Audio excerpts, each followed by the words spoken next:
So now I will show you how to do a factory network unlock.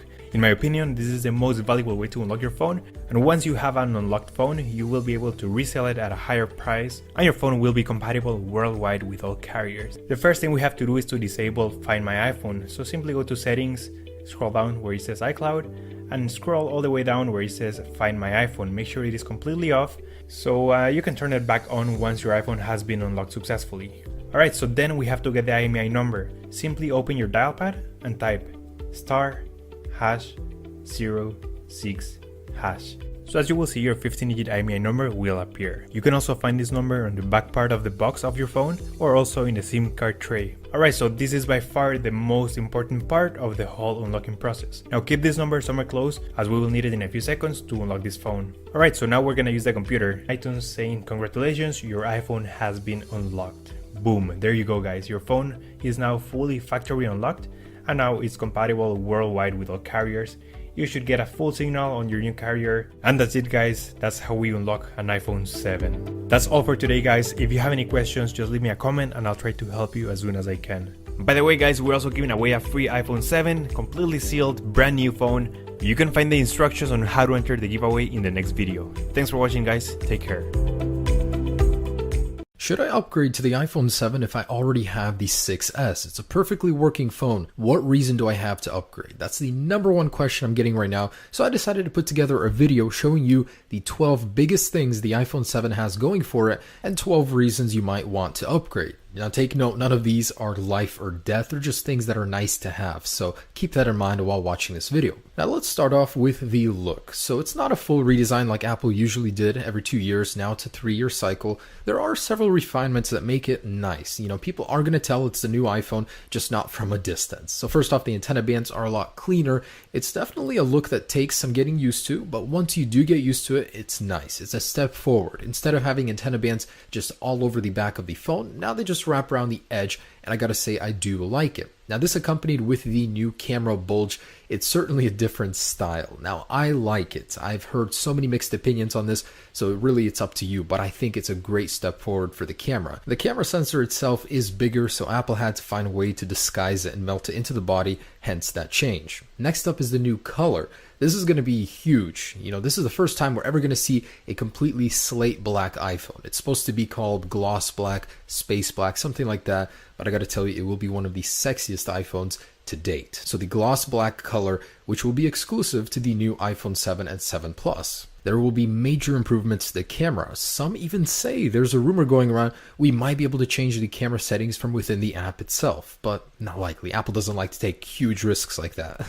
But anyway, so the camera is going to see some major improvements in low light photography, thanks to the larger sensor itself and larger aperture. So that and optical image stabilization on the standard 4.7-inch model. Now the larger iPhone 7 Plus is going to see 12 megapixel cameras, just 2 of them, to get better quality. Yes, Apple is getting rid of the headphone jack. In its place, we're going to be seeing a second speaker on both models. So that means we're going to get a lot better sound. It won't be quite your Bluetooth speaker, but you'll certainly hear it more in a crowded room. Unfortunately, a higher screen resolution isn't going to be happening, but there will be other improvements to the display. So the color gamut is going to be upgraded to a P3 spec, and we are going to be seeing a new True Tone display on the iPhone for the first time. So this was originally introduced on the iPad Pro 9.7. It's basically night shift, but calibrated to your current environment, not by time. If you guys need cutting edge and fast, the new iPhone 7 and 7 Plus support the latest standard 450 megabit download speeds over LTE.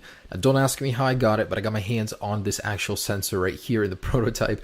And yeah, it's actually Intel's very own creation. So Apple was partnered with them. It's going to be very fast. For the very same price as a 16 gigabyte 6S, you'll be able to get a higher base storage 32 gigabyte iPhone 7 for the very same price. Also, the max storage will be upped to 256 gigabytes to match the latest iPad Pro. Apple has heard your prayers and they are making the battery bigger on the 7. Now, it's not a massive upgrade, but certainly better than downsizing like the 6S did. So a 1960 mAh capacity on the 7 and 2910 on the iPhone 7 Plus. Next up is a 3D Touch home button. So this one will have a lot of additional features that will come with it software-wise, but it'll just be a virtual home button. No more physical clicks, which will help with the water resistance, which I'll get to in a second.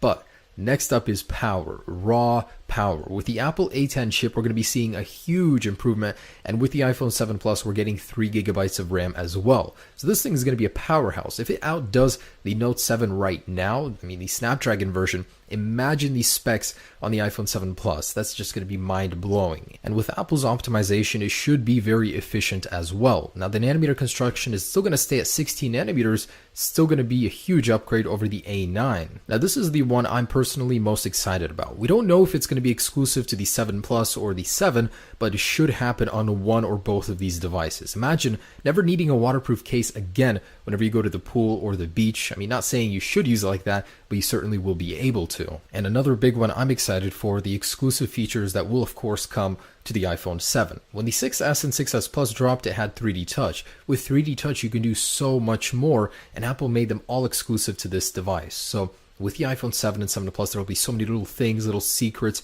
that we'll be able to discover in the software that will be exclusive to those devices, and I'll be sure to share all of those with you. And wrapping this up, I just want to say, going from the 6S to 7 isn't as justifiable as going from the 7 to 7 Plus. So while it will be quite a big upgrade, it's just smaller things. They're not huge, and of course, we know this with Apple, they like to upgrade and take their time on these little things, but we'll have to see. Just a few more days to go, guys. I am so excited, so stay tuned for everything that'll come with the release. Have a great day, guys. Stay tuned. Peace.